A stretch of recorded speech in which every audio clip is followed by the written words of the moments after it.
ঢাকার হজরত শাহজালাল আন্তর্জাতিক বিমানবন্দরের রানওয়ে তখন তপ্ত রোদে ঝলমল করছে। পার্কিং বেতে দাঁড়িয়ে আছে এয়ারস্টার একটি চকচকে ATR 72600, যার গায়ে গর্ভের সাথে লেখা আছে রেজিস্ট্রেশন নাম্বার S2AKQ। বিমানের পিছনের দরজা দিয়ে তখন শেষ মুহূর্তের লোড আনলোড বা মালামাল তোলার কাজ চলছে। গ্রাউন্ড ক্রুদের ব্যস্ততা তুঙ্গে। একে একে 82 জন যাত্রী তাদের স্বপ্ন আর ভ্রমণের আনন্দ নিয়ে সুশৃঙ্খলভাবে বিমানে আসন গ্রহণ করছে।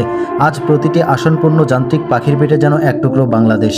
ককপিটের পাইলটরা তাদের শেষ মুহূর্তের চেকলিস্ট মিলিয়ে নিচ্ছে। কন্ট্রোল টাওয়ার থেকে ভেসে এলো টেক অফের কাঙ্ক্ষিত অনুমতি। ইঞ্জিনের পরিচিত গুনগুন শব্দটা তখন ধীরে ধীরে প্রবল গর্জনে রূপ নিল।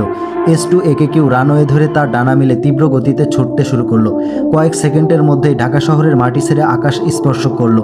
নিচের ঢাকা শহরটা ধীরে ধীরে ছোট হয়ে আসছে, আর জানালার পাশে বসা যাত্রীদের চোখে ভাসছে নীল জলরাশির হাতছানি। মেঘের রাজ্য ফুরিয়ে দক্ষিণ পূর্বে ধাবমান, আর মাত্র 45 মিনিট অপেক্ষা। এরপরে পাহাড় আর সমুদ্রের মিতালি যেখানে, সেই কক্সবাজার অবতরণ করবে এই 82 জন যাত্রী নিয়ে এয়ারস্টার গর্ভ কুইনের। শুরু হলো এক নতুন গন্তব্যের রোমাঞ্চকর যাত্রা।